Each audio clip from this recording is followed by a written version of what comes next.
నమస్తే. శ్రీ మాత్రే నమః. శ్రీ గురుభ్యో నమః. విశ్వావసు నామ సంవత్సరంలో మే రాశి ఫలితాలు ఈ నెలలో గురు సంచారము, శని సంచారము, రాహుకేతుల యొక్క సంచారం ఎలా ఉండబోతోంది, దాని యొక్క ఫలితాలు, ప్రభావాలు ఏ రంగాల వాళ్ళ మీద ఎలా ఉండబోతోంది అనే అంశంలో మకర రాశి వారికి గురువు మే 14 నుంచి 6వ స్థానంలో సంచారం చేస్తున్నాడు. శని 2, 3 స్థానాలలో తన సంచారం చేస్తున్నాడు. దాని ఫలితంగా ఫలితాలు ఎలా ఉండబోతాయి అనేది చూద్దాము. రాహు 3వ స్థానము, కేతు 9వ స్థానంలో సంచారం చేయడం మూలకంగా రాహు ఫలితం ఎలా ఉంటుందంటే, ప్రారంభంలో అంటే ప్రథమార్థంలో అపకీర్తి, సహోదరులతో కలహాలు, దీంతో పాటు మనస్తాపము, అశుభ ఫలితాలు, అశుభ వార్తలు వినడము, ఇలాంటి చెడువన్నీ ఇవ్వబోతున్నాడు రాహు. దీంతో పాటు ద్వితీయార్థంలో ఏం చేస్తున్నాడు, ధనలాభము, శరీర బలము, గౌరవ ప్రతిష్టలు, సంఘంలో కీర్తి ప్రతిష్టలు, అవార్డులు, ప్రమోషన్స్ రావడము, దీంతోపాటు ఆకస్మిక ధనప్రాప్తి, భూమి, వస్తు, వాహనాలు కొనుక్కునే అవకాశం ఇవ్వడము, సర్వత్రా అనుకూలము, విజయము రాహువు ద్వితీయార్థంలో ఇస్తున్నాడు.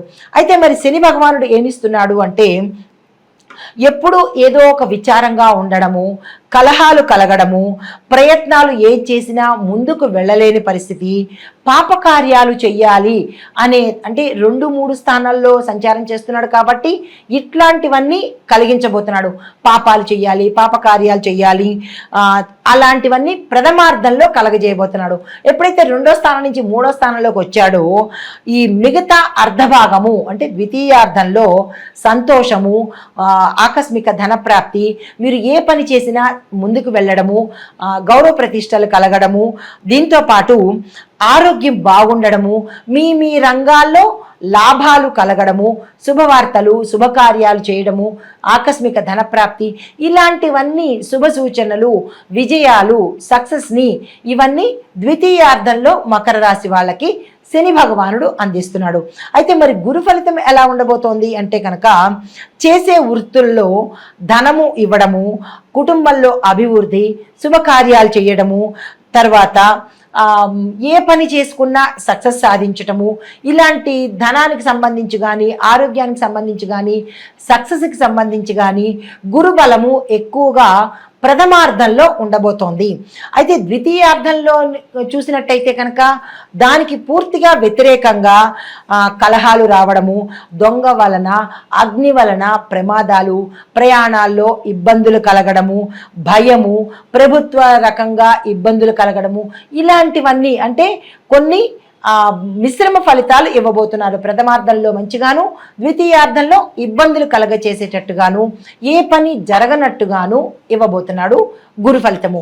మరి కేతు భగవానుడు ఎలా ఇవ్వబోతున్నాడు అంటే, అంటే ప్రథమార్థంలో నష్టాలు ఇవ్వబోతున్నాడు. ఏ పని చేసినా ముందుకు సాగకపోవడము, అన్ని ఇబ్బందులు కలగడము, అనారోగ్య సూచనలు, ఇలాంటివన్నీ ప్రథమార్థంలో ఇవ్వబోతున్నాడు.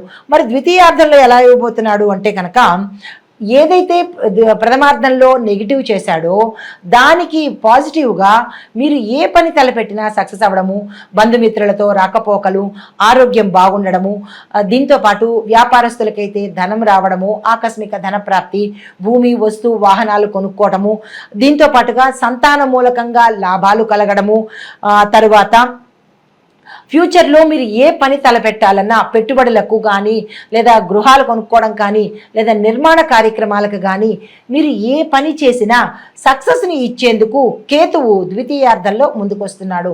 తక్షణమే ఆ పని చేసుకోండి. ఏదైతే మొదలు పెట్టాలనుకున్నారో, ఏ పని చేయాలనుకున్నారో, విదేశాలు వెళ్ళాలనుకున్నా, మీరు ఏ పని తలపెట్టినా సక్సెస్ అయ్యే అవకాశం కనబడుతోంది కేతు ప్రభావం వల్ల. అనగా కేతువు ఏం చేస్తున్నాడు, 8వ స్థానంలో ఉన్నాడు కాబట్టి మంచి ఫలితాలను ఇవ్వబోతున్నాడు. దీంతో పాటుగా సంతాన మూలకంగా కొంతమందికి, అంటే ఎవరైతే సంతానం కోసం కోరుకుంటున్నారో వారికి పుత్ర సంతానాన్ని ఇచ్చేందుకు కేతువు ముందుకు వస్తున్నాడు. ఆ ప్రయత్నాలు చేసుకోండి. అయితే మరి ఒక విశేషం ఏంటంటే, ప్రథమార్థంలో కేతువు కొంత ఇబ్బంది కలగజేయడంలో ఏంటిస్తున్నాడు అంటే, క్రూర జంతువుల వలన భయం కలిగేటట్టు, ప్రమాదము అంటే వాటి యొక్క ప్రమాదము కలిగేటట్టుగా చూస్తున్నాడు. జాగ్రత్తలు తప్పనిసరిగా తీసుకోండి.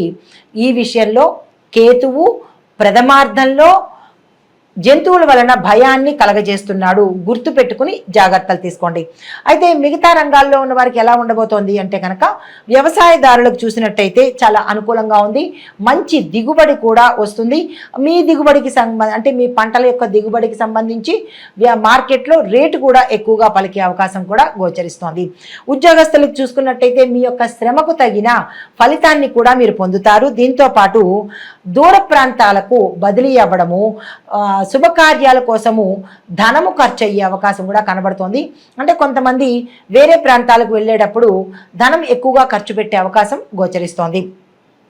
వ్యాపారస్తులకు చూసుకున్నట్టయితే ఏ రకం వ్యాపారస్తులకైనా వ్యాపార వర్తక వాణిజ్య పారిశ్రామిక రంగంలో ఉన్న వారికి చాలా చక్కగా అభివృద్ధి గోచరిస్తోంది.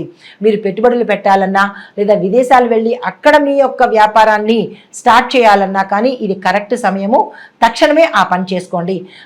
లేదు భాగస్వామ్య వ్యాపారాలకు ఒప్పందాలు చేసుకోవాలన్నా లేదంటే అగ్రిమెంట్ల మీద సంతకాలు చేసుకోవాలన్నా ఏ పని చేసుకోవాలన్నా ఈ నలుగురు అంటే గురు, శని, రాహు, కేతువులు వ్యాపారస్తులకు విశేషంగా కలిసి ఇవ్వబోతున్నారు. మీరు ఆ ప్రయత్నం చేసుకోండి. తర్వాత రాజకీయ నాయకులకు కూడా ఈ నలుగురు, ఈ 4 గ్రహాలు విశేషంగా కలిసి వస్తోంది. మీ పేరు ప్రఖ్యాతలు ఎక్కువ అవుతాయి. సంఘంలో గౌరవ మర్యాదలు పొందుతారు. రాజకీయ నాయకులకు ఏ పని తలపెట్టినా సక్సెస్ అయ్యే అవకాశం కనబడుతోంది. దీంతో పాటు మీరు సేవా కార్యక్రమాల్లో కనుక కొంచెం సేవ చేసినట్టయితే ఇంకా ఎక్కువగా గురుబలం పెరిగే అవకాశం కనబడుతోంది. ప్రత్యేకంగా రాజకీయ నాయకులకు గురుబలం ఎక్కువగా ఈ సమయంలో ఈ మాసమంతా గోచరిస్తోంది. మీరు ఏ పని చేసినా పేరు తెచ్చుకుంటారు. ఇటు అధిష్టానంలోనూ ఇటు ప్రజలలోనూ కూడా మీకు పలుకుబడి పెరుగుతుంది. పేరు ప్రఖ్యాతలు పెరిగే అవకాశం రాజకీయ నాయకులకు చాలా విశేషంగా కలిసి వచ్చే అవకాశం కనబడుతోంది. అయితే విద్యార్థులకు చూసుకున్నట్టయితే కనుక జ్ఞాపక శక్తిలో కానీ కొంచెము అటు ఇటుగా అయ్యే అవకాశం కనబడుతోంది. మీరు మందగించే అవకాశం అంటే స్లోగా లేజీగా ఉండే అవకాశం కనబడుతోంది. యాక్టివ్గా ఉండే ప్రయత్నం తప్పనిసరిగా చేసుకోండి. కొంతమంది కోరుకున్న కాలేజీల్లో సీటు సంపాదించడము, మరికొంతమంది విదేశాలు వెళ్ళడానికి ఎవరైతే ప్రయత్నాలు చేస్తున్నారో వాళ్ళు ప్రథమార్థంలో మీరు ఆ ప్రయత్నం చేసుకుని 15వ తారీఖు తర్వాత నుంచి అంటే గురు మారిన దగ్గర నుంచి, గురు సంచారం మారిన దగ్గర నుంచి మీకు విశేషంగా కలిసి వస్తుంది. కాబట్టి 16వ తారీఖు నుంచి ఆ ప్రయత్నాలు ముమ్మరంగా చేసుకోండి. తక్షణమే మీరు వెళ్ళే అవకాశం కనబడుతోంది. అయితే మరికొంతమంది విద్యార్థులకు అంటే ఆర్ట్స్, సైన్సు, రీసెర్చు, మెడిసిను, లా, ఇంజనీరింగు ఈ 6 విభాగాల్లో ఉండే విద్యార్థులకు సక్సెస్ అయ్యే అవకాశం చాలా చక్కగా కనపడుతోంది. మీరు ఏ ఒక్క రోజుని వృధా చేసుకునే ప్రయత్నం చేసుకోకండి. అయితే నక్షత్రాల వారీగా ఫలితాలు చూసినట్టయితే ఉత్తరాషాఢ నక్షత్రం వాళ్ళు సూర్యుడి ఆరాధన చేయండి.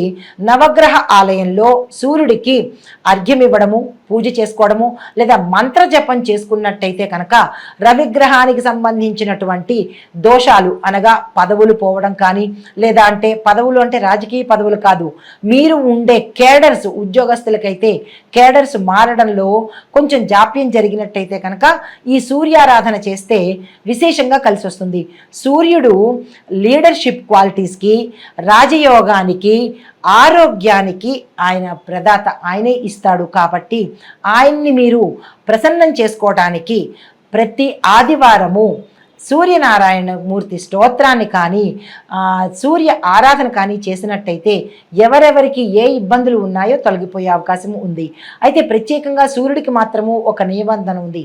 ఏంటంటే మీరు సూర్యారాధన చేసేటప్పుడు, సూర్యుడిని అర్ఘ్యం ఇచ్చేటప్పుడు కానీ సూర్యుడికి పూజ చేసేటప్పుడు కానీ మాంసాహారము మద్యాన్ని ఆ రోజైతే ముట్టకండి. లేదు అంటే తీవ్రమైన పరిణామాలు సూర్య భగవానుడు ఇస్తాడు. మోస్ట్ పవర్ఫుల్ ఎవరంటే శని భగవానుడు, సూర్య భగవానుడు. ఏ నియమం తప్పినా వీళ్ళిద్దరూ ఊరుకునే పరిస్థితి లేదు. కాబట్టి జాగ్రత్తలు తీసుకోండి. తర్వాత శ్రవణ నక్షత్రం వాళ్ళు చంద్రుడి యొక్క ప్రభావంలో ఉన్నవారు కాబట్టి ఆ చంద్ర దర్శనం తప్పనిసరిగా ఎప్పుడైతే కలుగుతుందో చంద్ర దర్శనం చేసుకుని ఓం శం సోమాయ నమః లేదా ఓం చెం చంద్రాయ నమః అనే ఈ మంత్రాన్ని ప్రతి సోమవారము సాయంత్రం పూట బియ్యాన్ని దానంగా ఇచ్చి సాయంత్రం పూట చంద్రుణ్ణి చూస్తూ చదువుకున్నారనుకోండి, మానసిక స్థితి నుంచి, అంటే మీకు మానసికంగా ఏదైనా డిప్రెషన్ కానీ అసౌకర్యం కానీ కలిగి ఉన్నా, లేదా చంద్రగ్రహ దోషాలు మీ జాతకంలో ఉన్నా కానీ పోయి చంద్రగ్రహం యొక్క అనుగ్రహాన్ని పొందుతారు. తప్పనిసరిగా ప్రతి సోమవారము ఈ మకర రాశిలో ఉండేవారు శ్రవణ నక్షత్ర జాతకులు తప్పనిసరిగా చేసుకోండి. అయితే ధనిష్ట నక్షత్రం వాళ్ళు సుబ్రహ్మణ్యేశ్వర స్వామిని మాత్రమే ఆరాధించండి. ప్రతి మంగళవారము సుబ్రహ్మణ్యేశ్వర స్వామి ఆలయానికి వెళ్ళండి. సుబ్రహ్మణ్యేశ్వర స్వామికి అభిషేకం కానీ అర్చన కానీ చేసుకోండి. ఇక్కడ మీకు ఒక చిన్న మంత్రాన్ని ఇస్తున్నాను, తప్పనిసరిగా చదువుకునే ప్రయత్నం చేయండి. ఓం స్కందాయ నమః అనే ఈ మంత్రాన్ని పుత్రుల కోసము, అంటే ఎవరైతే మగ సంతానం కావాలనుకుంటున్నారో వారి కోసము, సంతానం కోసము, దీంతోపాటు వివాహాలు ఆలస్యం అవుతున్న వాళ్ళు ఉంటారు, వాళ్ళు కూడా ఈ పరిష్కారం చేసినట్టయితే కనుక తొందరగా వివాహం అయ్యే అవకాశము, పుత్ర సంతానం కోసం ప్రయత్నం చేసే వాళ్ళకి పుత్ర సంతానం కలిగే అవకాశము సుబ్రహ్మణ్యేశ్వర స్వామి ఇస్తాడు. కాబట్టి ఈ పరిహారాలు తప్పనిసరిగా చేసుకోండి. ఇది ఈ రాశిలో ఉండే వారికి చెప్పదగిన గ్రహ ఫలితాలు, సూచనలు, పరిహారాలు. నమస్తే.